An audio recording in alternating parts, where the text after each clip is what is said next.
नमस्कार दोस्तों। Word study 3.0 की इस ऑनलाइन कक्षा में मैं प्रफुल्ल पटेल आप सभी का स्वागत करता हूं। दोस्तों, आज से मैं एक नई श्रृंखला की शुरुआत कर रहा हूं। तो इसके अंतर्गत अगर मैं बात करूं तो इसके अंतर्गत हम लोग एनुअल करंट अफेयर्स को जो है इसके अंतर्गत शामिल करेंगे। एनुअल करंट अफेयर्स, ठीक। तो इस एनुअल करंट अफेयर्स में हम लोग काफ़ी चीज़ों को देखेंगे।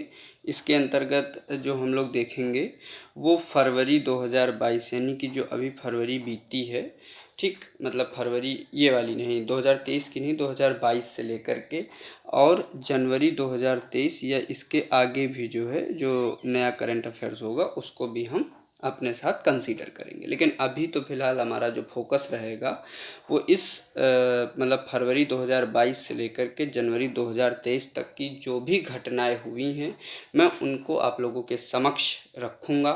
और ये जो श्रृंखला मैं आज से शुरू कर रहा हूँ, इस श्रृंखला में जो है यूपीपी और एसएससी, एमटीएस या एसएससी के जो भी एग्ज़ाम होने वाले हैं और एलआईसी एएओ का जो एग्ज़ाम अभी शेड्यूल्ड है और यूपी ट्रिपल एससी के अतिरिक्त जो भी एग्ज़ाम यानी वनडे एग्ज़ाम्स होते हैं उन सब के अंतर्गत जो भी करंट अफेयर्स पूछा जाता है या अभी पेट की भी परीक्षा होने वाली है तो लगभग हर एग्ज़ाम में जो है एनुअल करंट अफेयर्स को पूछा जाता है।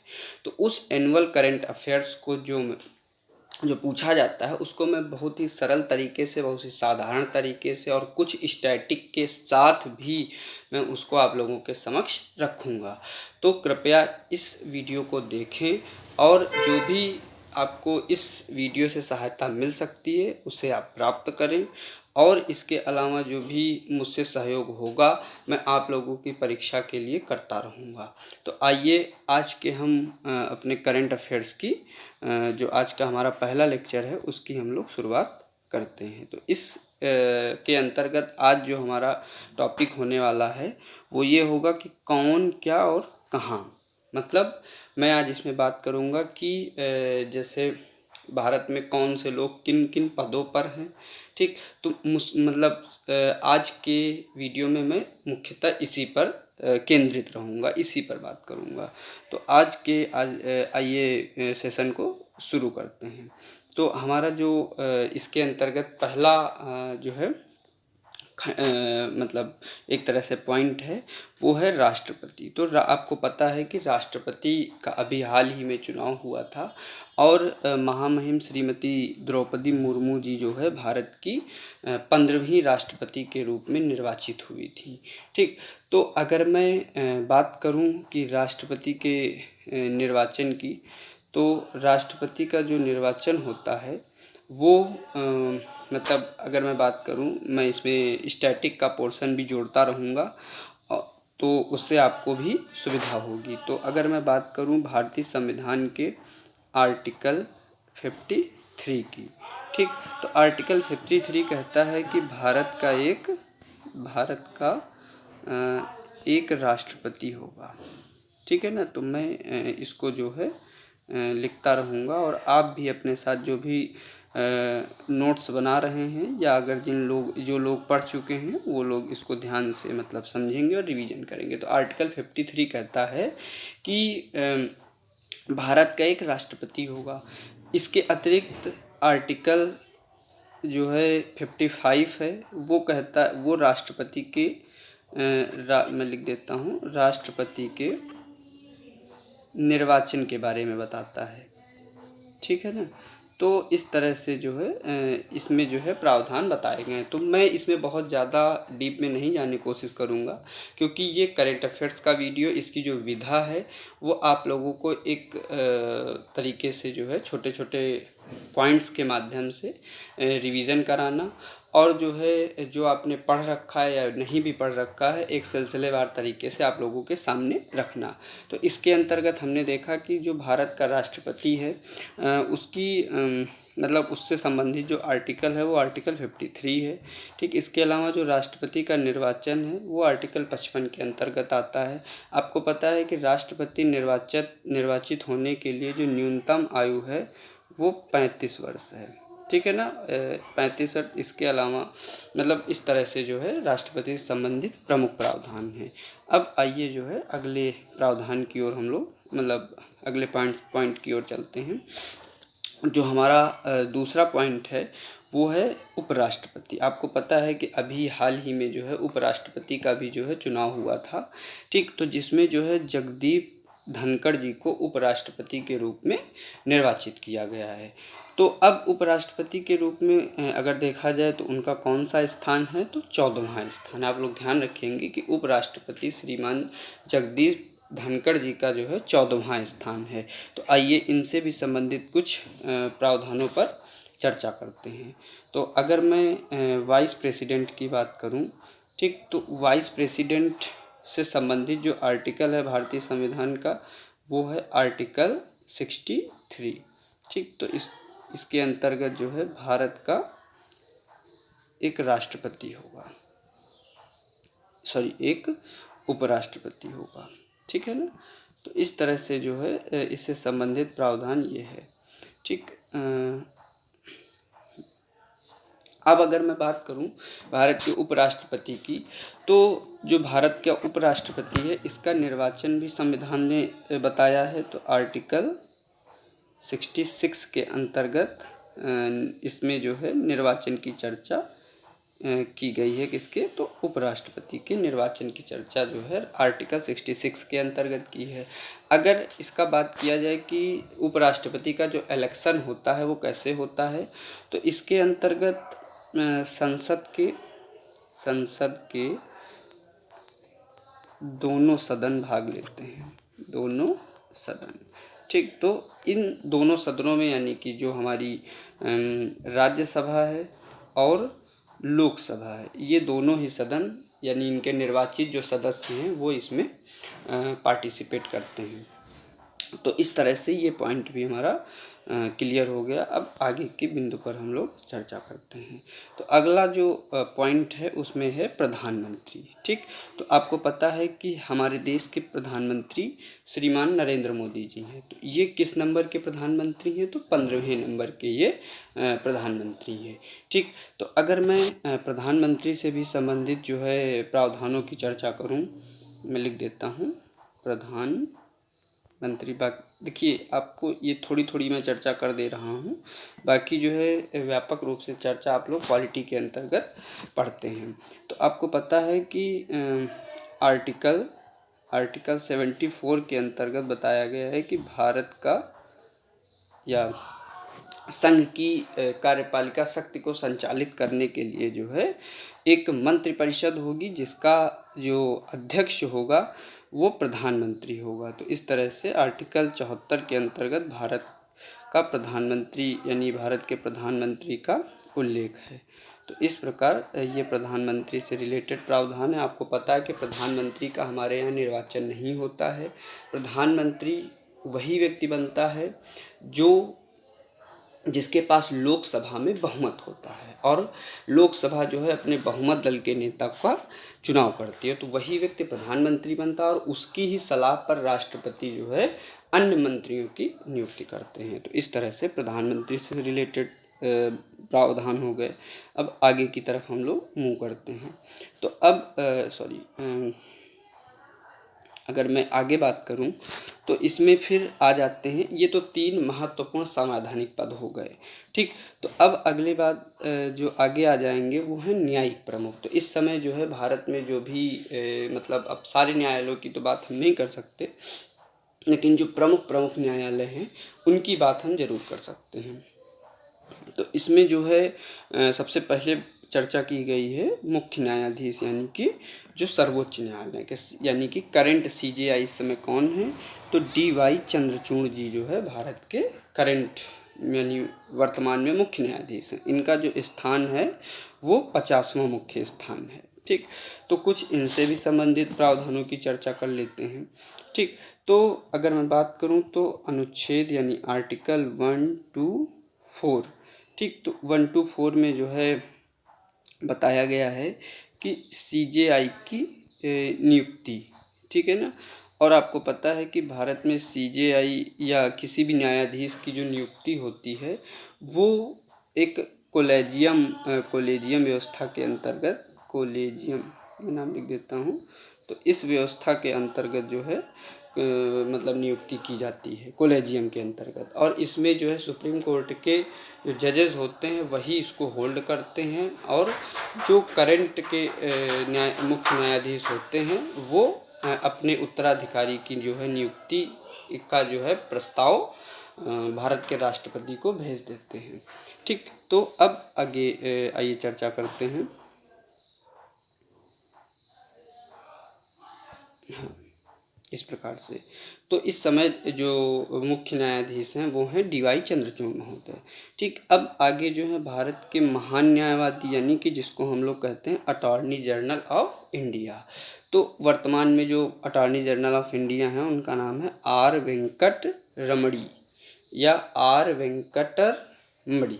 ठीक, तो इनका कौन सा स्थान है? 16वां स्थान है। तो इनसे रिलेटेड भी जो है हम लोग प्रावधानों की चर्चा कर लेते हैं। ठीक, तो अगर मैं बात करूं अटॉर्नी जनरल ऑफ इंडिया की, तो ये इनसे संबंधित आर्टिकल है आर्टिकल 76 यानी कि AGI। ठीक, तो अटॉर्नी जनरल ऑफ इंडिया से संबंधित जो है आर्टिकल है 76। और अगर अटॉर्नी जनरल ऑफ इंडिया की बात किया जाए तो ये attorney general of India Bharat के सबसे बड़े मतलब भारत सरकार के सबसे बड़े जो है लीगल एडवाइज़र हैं। ठीक, तो ये मतलब सरकार को लीगल एडवाइस देने का काम करते हैं, और इनका जो पद होता है वो सर्वोच्च होता है लीगल एडवाइस के मामले में। ठीक, इसके अलावा अगर मैं बात करूं तो ये मतलब जो मुख्य अटॉर्नी जनरल ऑफ इंडिया होते हैं, इनका कोई निश्चित कार्यकाल संविधान के अंतर्गत नहीं बताया गया है। इसमें जो इनका कार्यकाल होता है वो सरकार की इच्छा पर निर्भर करता है। जैसे ही मान लीजिए अभी जैसे केंद्र में जो है बीजेपी की सरकार है, तो बीजेपी का एक मतलब जो भी उनकी विचारधारा से मैच खाता होगा उनको जो है लीगल एडवाइज़र बनाया हुआ है। कल को मान लो कोई दूसरी पार्टी सत्ता में आ जाती है तो वो अपने हिसाब से जो है लीगल एडवाइज़र अपना निर्धारित करती है। तो इसलिए कहा जाता है कि जैसे ही मतलब जो सत्ता दल होता है मतलब उसकी विचारधारा हटती है, तो वैसे ही जो आपका लीगल एडवाइज़र है यानी कि अटॉर्नी जनरल ऑफ इंडिया वो भी अपने पद से त्यागपत्र दे देते हैं। तो इस तरह से ये पॉइंट क्लियर हुआ। अब अगले पॉइंट की ओर चलते हैं, सॉलिसिटर जनरल ऑफ इंडिया। तो वर्तमान में जो भारत के सॉलिसिटर जनरल हैं उनका नाम है तुषार मेहता। तो अगर मैं तुषार मेहता जी की मतलब अगर इस पद से संबंधित प्रावधानों की बात करूं तो ये भी जो है आर्टिकल 74 के अंतर्गत ही जो है इसको 76 के अंतर्गत ही इसको रखा गया है। फिर अगला है जो राष्ट्रीय हरित न्यायाधिकरण है उसके अध्यक्ष की बात की गई है, तो वो हैं श्रीमान आदर्श कुमार गोयल जी। ठीक, तो अब थोड़ी सी चर्चा हम NGT के बारे में भी कर लेते हैं कि किस प्रकार से NGT की स्थापना हुई। तो अगर मैं NGT की बात करूं तो NGT की स्थापना वर्ष 2010 में जो है हुई थी। ठीक, कब? 2010 में। ठीक, तो इससे संबंधित जो प्रमुख एक्ट हैं मैं उनके भी नाम इसमें शामिल कर देता हूं। तो इसमें जो है सबसे पहला जो एक्ट है जिसका नाम है the air prevention of control, मैं लिख देता हूं, आप भी लिख लेंगे, prevention of control prevention of की जगह पर होगा इसमें जो है एंड, प्रिवेंशन ऑफ की जगह पर इसमें एक त्रुटि हो गई है, prevention and control of pollution. ठीक, फिर एक्ट 1981। तो इससे संबंधित जो पहला मतलब एक्ट है या अधिनियम है वो है the air prevention and control of pollution act 1981। यानी अगर हिंदी में बात करूं तो वायु रोकथाम एवं नियंत्रण मतलब प्रदूषण की रोकथाम एवं नियंत्रण अधिनियम 1981। ठीक। तो एनजीटी एक्ट मतलब इससे जो है एनजीटी अपनी पावर्स वगैरह लेता है या इसके अंतर्गत ही इसकी स्थापना की गई है। इसके अलावा अगर मैं दूसरे मतलब एक्ट की बात करूं तो वो भी आप लिख लेंगे, the environment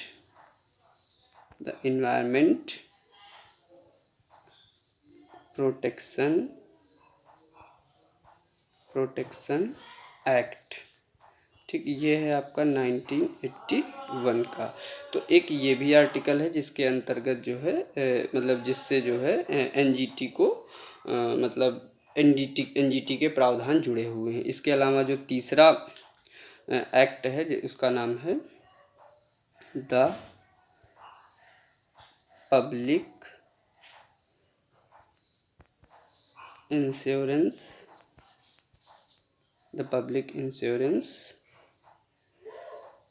act 1991।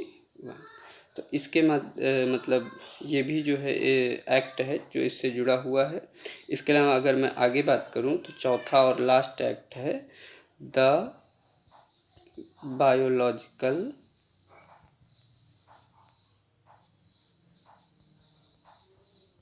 Diversity act 2002। इस प्रकार जो है ये चारों एक्ट एनजीटी से संबंधित है। एक बार फिर से मैं चर्चा कर देता हूँ सबके बारे में। तो सबसे पहला एक्ट है the air prevention and control of pollution act 1981। इससे संबंधित दूसरा जो एक्ट है द इन्वायरमेंट प्रोटेक्शन एक्ट 1981 या पर्यावरण संरक्षण अधिनियम 1981। जो तीसरा एक्ट है वो है द पब्लिक इंश्योरेंस एक्ट 1991 और जो चौथा एक्ट है the biological diversity act 2020। Sorry, त्रुटि हो गई है यहाँ पर, इस त्रुटि को मैं सुधारना चाहूँगा। ठीक, इसमें जो प्रावधान है वो है द बायोलॉजिकल डाइवर्सिटी एक्ट 2002। अब ये सही हुआ है। ठीक, तो इस प्रकार से ये चार एक्ट हैं जिनको आप लोग ध्यान में रखेंगे। और आइए अगले प्रावधान की ओर चलते हैं। तो इस जो पेज में सारे दिए हुए प्रावधान हैं वो संपन्न हो चुके हैं और मैंने इनसे संबंधित जो भी संवैधानिक प्रावधान हैं उनको भी आपको बता दिया है। तो आप इसको अपने नोट्स में कंसीडर कर लेंगे, शामिल कर लेंगे और ये बहुत ही महत्वपूर्ण है। ठीक, अब आगे की तरफ हम लोग चलते हैं। अब अगले हैं संसदीय प्रमुख, यानी कि जो हमारी भारतीय संसद है उसमें जो प्रमुख पद हैं उससे संबंधित प्रावधान मतलब जो लोग हैं उनके बारे में बात करते हैं। तो सबसे पहले हैं सभापति राज्यसभा। आपको पता है उपराष्ट्रपति ही राज्यसभा के पदेन सभापति यानी एक्स ऑफिशियो चेयरमैन होते हैं। तो उनका नाम है श्रीमान जगदीप धनखड़ जी। तो इनके बारे में अभी चर्चा कर चुका हूँ। फिर दूसरे हैं उपसभापति जी। तो उपसभापति जो राज्यसभा के हैं उनका नाम है हरिवंश नारायण सिंह। अब इनके बारे में कोई विशेष प्रावधान संविधान में दिया नहीं गया है तो इसलिए मैं जो है नहीं चर्चा कर रहा हूँ। फिर अगले हैं सेक्रेटरी ऑफ राज्यसभा। तो उनका नाम है प्रमोद चंद्र मोदी। अच्छा दोस्तों, एक बात और है, मान लो कोई व्यक्ति या कोई मतलब ऐसा पॉइंट है जो बदल जाता है तो मैं उसको कोशिश करूँगा अपनी तरफ से कि उनको मैं अपडेट कर दूँ। तो आपको किसी भी तरह से त्रुटिपूर्ण तथ्य नहीं मिलेंगे, ये मेरा वादा है। ठीक, फिर अगला है नेता विपक्ष। जो करंट में राज्यसभा में नेता विपक्ष हैं उनका नाम है मल्लिकार्जुन खड़गे जी। ठीक, फिर अगला जो है नेता सत्ता पक्ष, यानी राज्यसभा में जो सत्ता पक्ष के जो नेता हैं उनका नाम है पीयूष गोयल जी। ठीक, आप इनको समझते जाएंगे। जो नेता में सत्ता पक्ष मतलब सॉरी जो राज्यसभा में सत्ता पक्ष के नेता हैं उनका नाम है पीयूष गोयल जी। इसके अलावा जो 17वीं लोकसभा है उसके अध्यक्ष हैं ओम बिरला जी। कौन है? ओम बिरला जी। तो इनका कौन सा स्थान है? तो 17वां स्थान है। बिल्कुल, लोकसभा भी 17वीं है तो इनका स्थान भी 17वां है। और इसके अलावा जो है जो लोकसभा में नेता विपक्ष हैं उनका नाम है अधीर रंजन चौधरी जी, जो कि कांग्रेस पार्टी से आते हैं, आपको पता होगा। और इसके अलावा लोकसभा में अगर बात करूं, लोकसभा के जो सेक्रेटरी हैं उनका नाम है उत्पल कुमार सिंह। तो ये आप सभी तथ्यों को याद रखेंगे। ठीक, अब आगे की तरफ हम लोग चलते हैं। अब अगला है निर्वाचन आयोग। तो निर्वाचन आयोग आपको पता है एक संवैधानिक संस्था है, स्वतंत्र संस्था है। तो इस निर्वाचन आयोग के बारे में भी मैं चर्चा करूँगा। ठीक, तो जो मुख्य चुनाव आयुक्त हैं उनका नाम है श्रीमान राजीव कुमार जी। ठीक, इसके अलावा जो है इनका जो स्थान मतलब ये 25वें नंबर के जो है मुख्य चुनाव आयुक्त हैं। इसके अलावा जो अन्य चुनाव आयुक्त हैं उनमें हैं अनूप चंद्र पांडे और अरुण गोयल। तो ये दो लोग और मतलब जो चुनाव आयुक्त के रूप में हैं। इसके अलावा जो उप चुनाव आयुक्त हैं उसमें उप चुनाव आयुक्त में हैं अजय भादु। इसके अलावा R.K. गुप्ता, उमेश सिन्हा, सुदीप जैन। एक बार फिर से समझते हैं। अजय भादु, R.K. गुप्ता, उमेश सिन्हा, सुदीप जैन। तो अब मैं चर्चा करने जा रहा हूँ इससे संबंधित यानी इलेक्शन कमीशन से संबंधित जो है विषय मतलब जो प्रावधान है उनके बारे में। तो आपको पता है कि संविधान के भाग 15 में जो है निर्वाचन आयोग का उल्लेख है, यानी कि हाँ निर्वाचन का उल्लेख किया गया है। ठीक, अब इसमें भी आर्टिकल 324 यानी 324 में इलेक्शन कमीशन का मतलब इलेक्शन कमीशन के गठन की बात की गई है, जिसको हम लोग कहते हैं निर्वाचन आयोग। ठीक, तो इस तरह से आर्टिकल 324 में। अब अगर मैं बात करूं निर्वाचन आयोग की, तो निर्वाचन आयोग में जो है 2+1 इस तरह से सदस्य हैं, यानी कि एक हैं मुख्य चुनाव आयुक्त होते हैं, मुख्य चुनाव आयुक्त। ठीक, और जो दूसरे होते हैं अन्य 2 चुनाव आयुक्त होते हैं। ठीक, चुनाव आयुक्त आप सब इनके बारे में पढ़ते हैं, इनकी शक्तियों के बारे में कि जो है ये तीनों ही चुनाव आयुक्त शक्तियों में बराबर होते हैं, लेकिन इनमें से एक व्यक्ति जो है मुख्य चुनाव आयुक्त बना दिया जाता है। तो इस प्रकार से जो है ये प्रमुख प्रावधान थे जो मैंने चर्चा कर दी है जिनके बारे में। अब अगला है नियंत्रक एवं महालेखा परीक्षक, जिसको हम कैग कहते हैं, comptroller and auditor general of India. ठीक है ना। तो कैग अगर मैं कैग की बात करूं तो गिरीश चंद्र मुर्मू जी जो है 14वें नंबर के CAG हैं।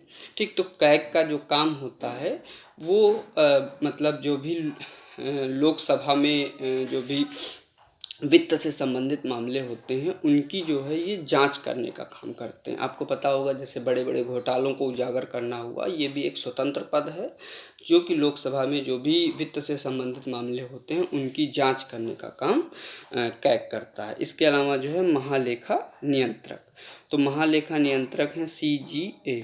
ठीक, तो CGA हैं इस समय भारती दास। तो जो ये महालेखा नियंत्रक है ये वित्त मंत्रालय के अधीन बनाया गया एक पद है जो कि भारती दास द्वारा होल्ड किया जाता है, और ये 27वें नंबर की मतलब पर्सन है। ठीक, तो इस तरह से जो है ये प्रमुख तथ्य थे। अब आगे की तरफ चलते हैं। अब हैं हमारे सशस्त्र सेनाओं के प्रमुख। ठीक, तो सशस्त्र सेनाओं के हेड की अगर बात की जाए तो सर्वोच्च सेनापति कौन है, तो महामहिम राष्ट्रपति द्रौपदी मुर्मू। आपको पता है कि जो राष्ट्रपति होते हैं भारत के वो तीनों सेनाओं के सर्वोच्च सेनापति होते हैं। ठीक, तो इस तरह से जो है वायुसेना अध्यक्ष जो हैं वो VR चौधरी हैं जिनका नंबर है 27वां। ठीक, तो वायुसेना अध्यक्ष कौन है, तो VR चौधरी जी जिनका नंबर है 27। इसके अलावा जो नौसेना अध्यक्ष हैं वो हैं R हरि कुमार, इनका जो नंबर है वो है 25वां। ठीक, R हरि कुमार 25 नंबर। ठीक, अगले हैं थल सेना अध्यक्ष, इनका नंबर है मनोज पांडे जो कि 29वें नंबर के व्यक्ति हैं, मतलब 29वां नंबर इनका स्थान है, व्यक्ति नहीं है, इनका जो है स्थान है। इसके अलावा जो चीफ ऑफ डिफेंस स्टाफ है यानी CDS, जो पहले चीफ ऑफ डिफेंस स्टाफ थे यानी उनके डेथ के उपरांत जो है लेफ्टिनेंट जनरल अनिल चौहान जी को जो है चीफ ऑफ डिफेंस स्टाफ सरकार ने बनाया है। फिर जो महानिदेशक हैं यानी डायरेक्टर जनरल हैं किसके, सैन्य अभियानों के, उनका नाम है लेफ्टिनेंट जनरल मनोज कुमार कटियार। ठीक, तो इस प्रकार से जो है आज के हमारे जो भी इस वीडियो के अंतर्गत जो भी हमने पॉइंट्स रखे थे वो सब के सब कंप्लीट हो गए हैं।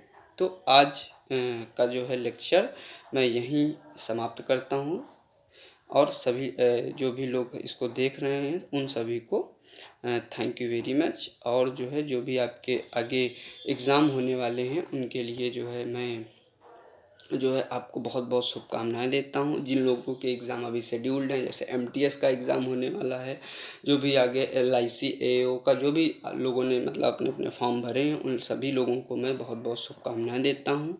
और आप इस श्रृंखला को अपने दोस्तों को भी शेयर करें। इसके अंतर्गत आप लोगों का भी भला होगा। और जो है इसके अलावा जो आपके दोस्त हैं जो पढ़ाई कर रहे हैं उनको भी आप ये वीडियो अगर शेयर कर देंगे तो उनको भी जो है भला हो जाएगा। और करंट अफेयर्स आपको पता है कि बहुत ज़्यादा हमारे एग्ज़ाम्स में पूछी जाती है, जो भी हमारे कंपटीशन के एग्ज़ाम होते हैं, तो वो इसीलिए ये अति महत्वपूर्ण है। तो आप लोग इसको जो है अपने मित्रों को शेयर करें। Thank you very much.